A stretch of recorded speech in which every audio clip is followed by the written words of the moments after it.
Yo, what's up mga tol? So yun na, ito na naman tayo, isang bagong vlog na naman tayo mga tol. Maglilitsyon tayo ngayong araw na ito kasama ko ang aking pinsan. So na magbabaga muna tayo para tayo ay magsimula sa paglilitsyon baboy sa araw na ito. Samahan niyo po kami para maglitsyon mga tol. At ito na nga pala yung baboy na ililitsyon namin mga tol, no? Kayo na po bahala tumingin sa lilitsyonin namin kung gaano siya kaganda. At itong mensahe ng aking uncle. Piling, dalawa. Oh. Ilang naman guys.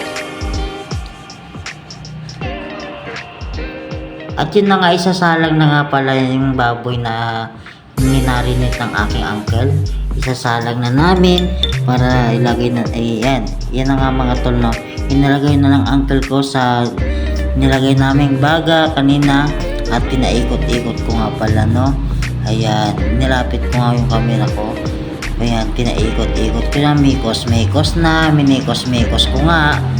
Ayan, napakaganda ng baga nito, napakainit mga tol. Mikos-mikos lang tayo mga tol. Abangan nyo mamaya kung gaano siya kaganda ang pagluto ng baboy na ito. Ayun na nga, medyo may kulay na mga tol, no? Medyo may dilaw-dilaw na siya mga tol. Medyo paluto na yung mga iba, mga part ng katawan ng baboy na ito. So yun, ito na nga, nilalagyan na nga pala ng ketchup ng aking pinsan para magkulay ang lechon na ito mga tol. Ketchup po yan mga tol, hindi po yan dugo mga tol, ha. Ketchup po yan para magkulay po ang baboy na nililechon ko po mga tol. Ketchup po yan, pinapahid ng aking pinsan para kumulay ang lechon baboy na ito.